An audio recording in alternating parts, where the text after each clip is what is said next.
In just a few weeks, Apple's set to be releasing their next generation budget iPhone, but it's going to be way different from cheap iPhones of the past. Today, I want to show you Apple's all-new iPhone SE4, rebuilt from the ground up with premium pro features that I can't believe Apple is actually adding, including some surprises that I never thought we'd see at this price point. See, normally I'm not that excited about Apple's budget iPhone, but this year they're flipping the script. Starting off with the design, the iPhone SE4 is getting rid of the decade-old look with the small screen and the home button and battery life that barely gets through a day. This year, Apple's starting over. The 4th generation iPhone SE looks quite a bit different. While Apple is still going to be using their premium aluminum and glass materials that give the device a nice look while also making it pretty durable, the screen is dramatically increasing in size, going from 4.7 inches on the old model up to 6.1 inches, introducing a new all-screen design on the 2025 version. But the real screen upgrade this year is what's below the surface.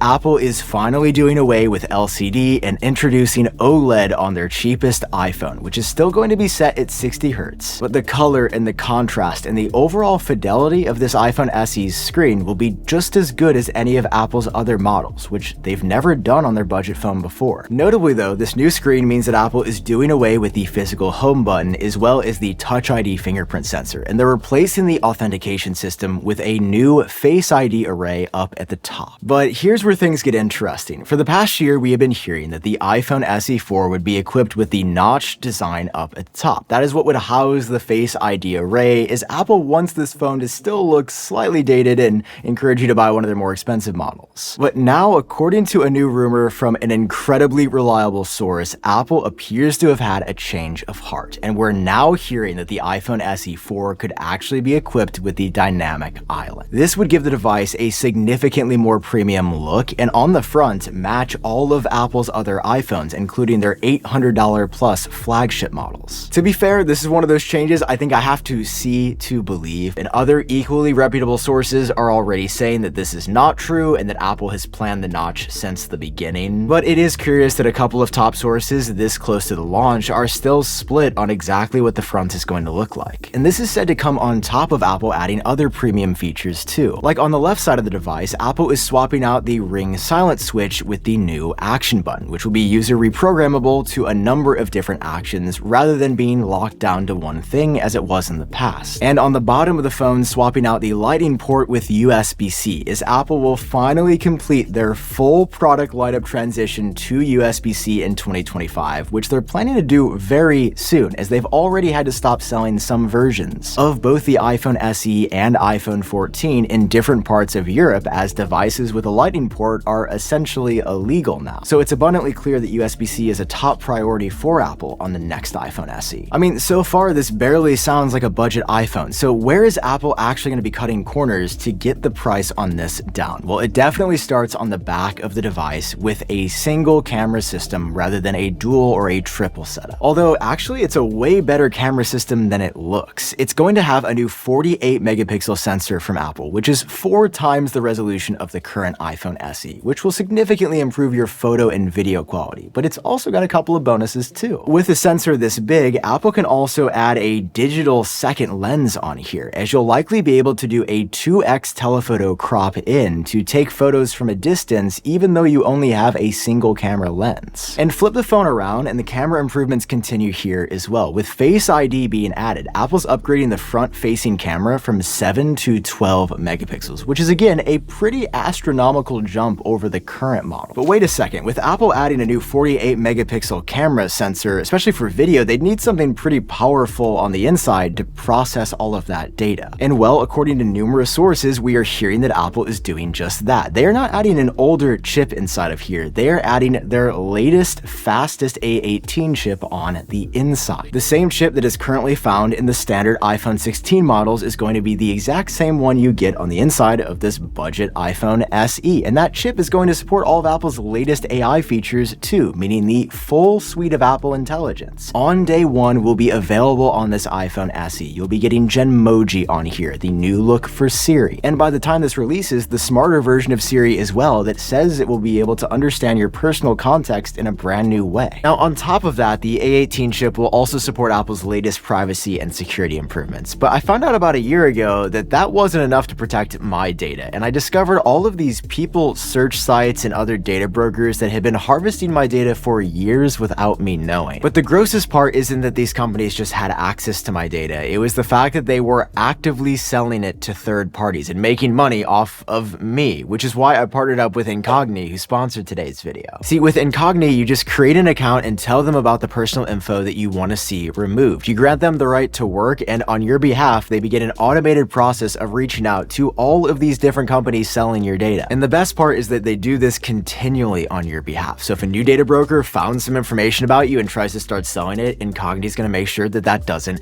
happen. I have gotten so many less spam calls since signing up for Incogni, it's actually wild. So take your personal data back with Incogni and use code AppleTrack at the link below to save 60% off an annual plan at incogni.com/AppleTrack. A huge thank you to them for securing my data and making me feel like I've got a bit more privacy again. Okay, thanks to Incogni. Now let's get back to it. Now, all of this is super cool and I'm glad it's here, but I don't even think we've gotten to the biggest part of Apple adding the A18 chip yet, and that is the improvements in power efficiency. See, when Apple first announced these chips as part of the iPhone 16 lineup, they talked about the power and how that was going to be even better. But the real focus for them was creating a chip that improved battery life by drawing less power. So when we turn to the iPhone SE 4, we already know that the size of this phone is getting dramatically larger. Therefore, Apple will be putting a much larger physical battery internally. Combine that with the A18 chip, and I think the iPhone SE 4 is poised to have really good battery life, which is something we have never been able to say about an iPhone SE model, and it sounds like it could finally be happening. Or maybe the chip on the inside will just be part of how Apple improves the battery life, because on the iPhone SE 4, Apple is about to do something that they have never done on an iPhone before, and that is to introduce a pair of new Apple-made components. Right now, Apple only makes the chips inside of the iPhone, but to bring costs down, they might want to look at making other parts too, because if they make it themselves, it's cheaper to make. And according to the final leaks, Apple is doing just that. The iPhone SE 4 will be Apple's first to include an Apple-designed 5G cellular modem, one that at launch will be nearly as fast as the third-party Qualcomm one that they've been using historically, and one more importantly, that is way more power efficient, so it doesn't drain your battery as quickly. I mean, to put it broadly, the iPhone SE 4's design kind of looks like an upgraded iPhone 14, and the rumors suggest that that is the exact rough design that Apple is going for here. And what that means is that along with the way that this device looks, there's also a number of key iPhone 14 era changes that will likely be coming with this iPhone as well. Apple could be improving the water resistance on this model, bringing the iPhone SE from the current 1 meter for up to 30 minutes of submersion to 6 meters for up to 30 minutes. The growing suite of satellite connectivity features will also likely be added on the iPhone SE 4, not only enabling emergency SOS via satellite, but also the ability to send text messages from anywhere in the world while off the grid. And alongside that, with an upgraded gyroscope on the inside, the iPhone SE 4 will likely get crash detection, a feature that Apple first debuted back in 2022. This was the moment for me that everything clicked with the iPhone SE 4, because watching this video and even hearing these rumors, it almost sounds like this device is too good to be true, right? A budget iPhone with an OLED display and Face ID, a 48 megapixel camera system, USB-C, and an action button with the internals of a larger battery and Apple's latest chip, plus new Apple design parts. It just didn't sound feasible, right? Can Apple do that in a $400 to $500 iPhone? Well,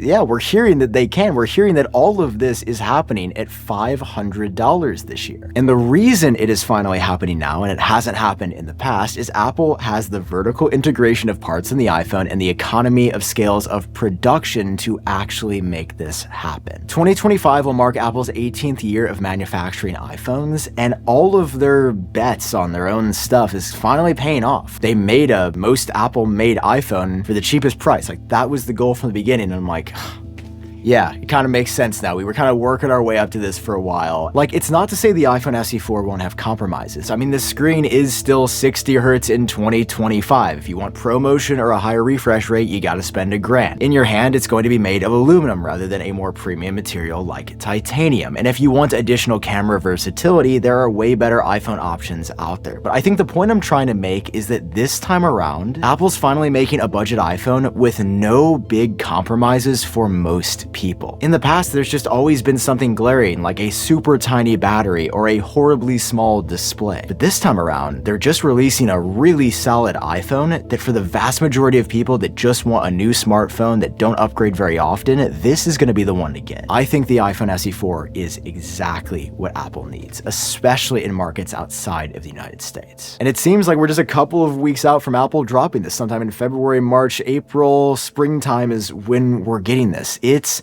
almost here. And obviously, if you can't tell, I could not be more excited. Okay, I hope you enjoyed this video. If you did, drop a like. It seriously helps me and the channel out. And of course, hit that subscribe button so you know about the iPhone SE when it comes out. Obviously, I'm gonna be here talking about it. Okay, I love you guys. I've been recording for too long and I'm starting to lose it. I will see you in the next one. Bye-bye. That was a fun one.